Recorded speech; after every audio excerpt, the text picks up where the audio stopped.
হাফেজ মোহাম্মদ গোলাম হাক্কানিকে মঞ্চে আসার জন্য অনুরোধ করছি। আসলে আমি আজ আবেগে উজ্জীবিত, হৃদয় উদ্বেলিত। সে কেবল বলতে চায়, কিন্তু ভাষার সংকীর্ণতায় কিংবা বলার সংকীর্ণতার কারণে বলতে পারছি না। একে যেন এক সময় বিদায় হয়ে যাচ্ছিল জীবন থেকে। আস্তে আস্তে চলে আসলাম আমার সেকেন্ড ইয়ারে। মোটামুটি মনে হচ্ছে যেন পরীক্ষা দিয়ে পাশ করে ইনশাআল্লাহ আবার বিদায় হয়ে যাব।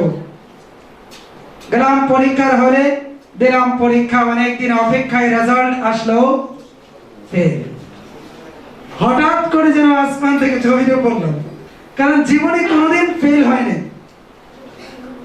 এ পর্যন্ত যতবার পরীক্ষা দিয়েছি, যতগুলো ক্লাস পরীক্ষা দিয়েছি এবং সেন্টার পরীক্ষা দিয়েছি, ফেলের খাতায় অন্তত নাম ওঠে না। এরকম আমাদের অনেকের আছে, আছে না? অনেকের আছে। কিন্তু রেজাল্ট পেয়ে তো একেবারে হতাশ। কি হলো? আচ্ছা যাই হোক, আনোয়ার ভাই আমাদের মেসেঞ্জারে করলো যে মঈন ভাইয়ের কাছে পড়া যায়। ফয়সাল বলল কে কে আছো আমাদের বেঁচের, মঈন ভাইয়ের কাছে পড়বে। আমিও তার ডাকে সাড়া দিলাম। একসাথে আমরা অনেকে চলে আসলাম। আমাদের সহপাঠী আরো অন্যরা ছিল, 60-70 জন লোক একসাথে আমরা পড়াশোনা করলাম, শুরু করলাম। যখন কিছুদিন পরে আমার মনে হচ্ছে, আমি ওই নুরুজ্জামানকে বলতেছি, ভাই মনে হয় যেন বিগত বছর আমি কিছুই পড়ি নাই। বলছে না অবস্থাটা, তখন মনে হয়েছিল পাস করব। পরীক্ষা দিয়েছি মোটামুটি, যাক আল্লাহ ভরসা, কি করা যায়। কিছুদিন পরের পরে আমার মনে হলো জীবনে কিছুই পড়ে নাই।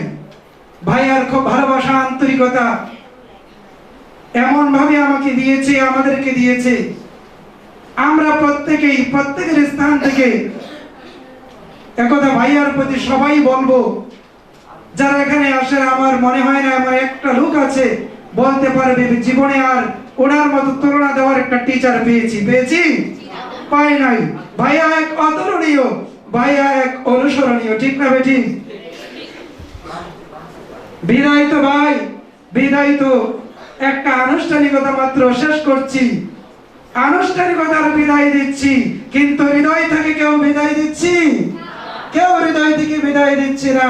চলে যাব এপার থেকে ওপারে, ভাইয়া কিন্তু ঠিকই থাকবে অন্তরে, ঠিক না বেটি? আজকে যদিও হাসি হাসি সবার লাগছে, কিন্তু ভিতরে কিন্তু কান্নার জোয়ার বইছে, ঠিক না বেটি?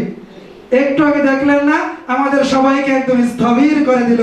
পুরা হল রুমটা একেবারে স্তব্ধ হয়ে গেছে। এরকমটা পরিবেশ হয় নাই? সবার মধ্যে কিন্তু এরকম একটা ঝাড়া আছে, কিন্তু সবার ভাষায় সেটা আসে না।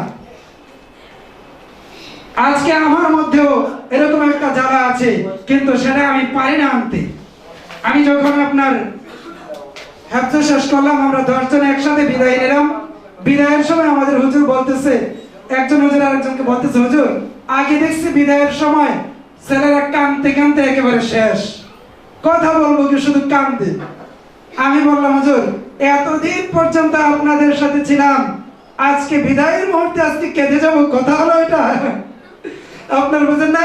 ভিতরে কিন্তু ঠিকই কান্নার জোয়ার বইছে, কিন্তু ভাষায় সেটা যদিও আনছি না, সবার মধ্যেই সেটা আছে।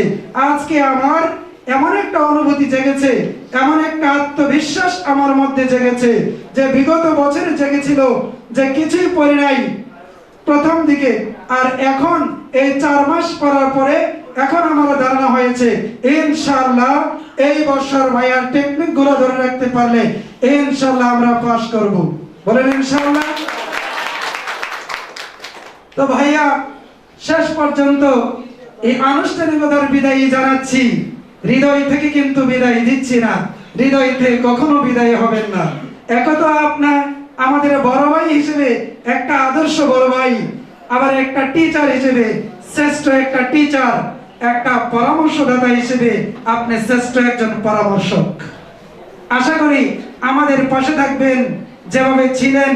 যদি ভবিষ্যতেও কোনো কিছু পরামর্শ চাই, আশা করি আপনার থেকে উত্তম পরামর্শটা পাবো তো ইনশাল্লাহ। ভাইয়াও আপনাদের সাথে সুর মিলে কিন্তু ইনশাল্লাহ বলছি। আমরা সবাই যদিও এভাবে বলছি, ভাইয়া ঠিকই মন থেকে বলছে, কারণ ভাইয়া আমাদেরকে আরো বলেছে ক্লাসে যে তোমাদেরকে আমি পরামর্শ দেওয়া বড় ভাই হিসেবে যে কোনো সময় কোনো পরামর্শ লাগলে ইনশাআল্লাহ দেব। ওই অনুষ্ঠানের শুরুতে নুরুজ্জামান যখন কোরআন তেলাওয়াত গিয়েছিল, তারপরেও কিন্তু ভাইয়া এই কথাটি উচ্চারণ করেছে যে পরামর্শ দিবে। যদিও ওকে এখানে বলছে, আসলে কিন্তু আমাদের সবার বেলায় ও পরামর্শ দিবেন। আশা করি ইনশাআল্লাহ। আজকের মতো আমি আমার বক্তব্য শেষ করছি। বিদায় মুহূর্তে আবার বিদায় সালাম, বিদায় শুধু মুখ থেকেই দিলাম, অন্তর থেকে নয়। ধন্যবাদ। আসসালামু আলাইকুম।